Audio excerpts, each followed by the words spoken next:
So I would like to address the money of, the issue of money. So it was 3 months ago when President Obama in February proposed a $10 fee on every barrel of oil, a charge imposed to the oil companies as part of a $300 billion investment over the next decade in mass transit, high-speed rails, and other approaches designed to reduce carbon emissions. That's more than enough to complete the high-speed rail from San Francisco to LA, even if California just got 2 or 3 billion of that each year, something that is beyond reasonable. Because our nation consumes about 7 billion barrels a year. And in their constructive, we're talking about electricity and how 2/3 of that comes from fossil fuels, and which is a fact. But I contend that does not paint the entire picture. Yes, the high-speed rail is 100% electric, but they fail to mention that the high-speed rail in California has committed to use 100% renewable energy for powering their entire system.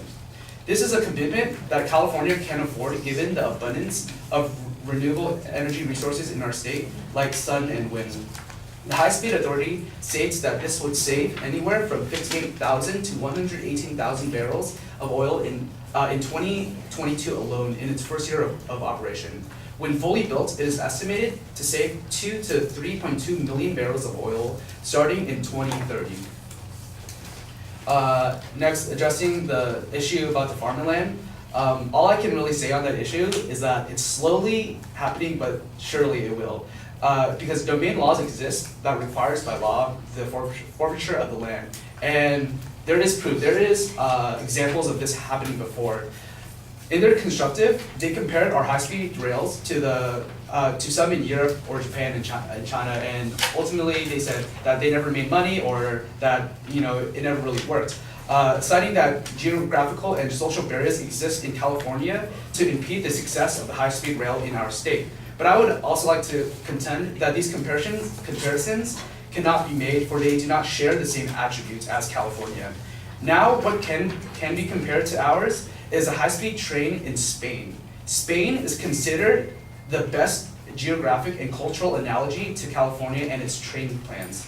Their trains connect major urban centers that also pass through smaller cities, that also pass through long stretches of farmland.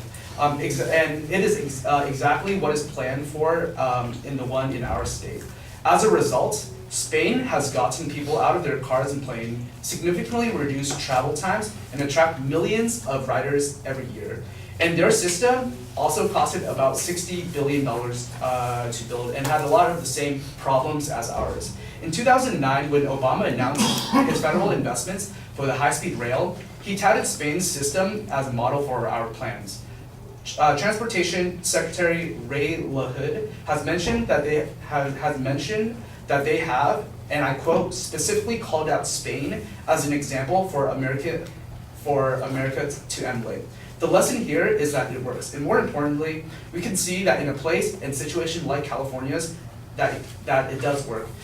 James Arp, leader of the Proposition 1 campaign, which initially funded the initial $10 billion towards this project, a member of the California Transportation Commission, says that if you can build it properly and solve the financing, it can be self-sustaining, and California's the perfect place for it. And I also want to throw out another quote from Ted Edison, who did a journal in San Jose, and he says that based on the pieces of state passenger rail system already in place, the 1 billion voters approved for conventional passenger rail improvements as part of the 2008 high-speed rail referendum and other state plans, he believes that 8% share of the passenger miles that public transportation now provides in California could now more than double to 20% in the next 2 decades.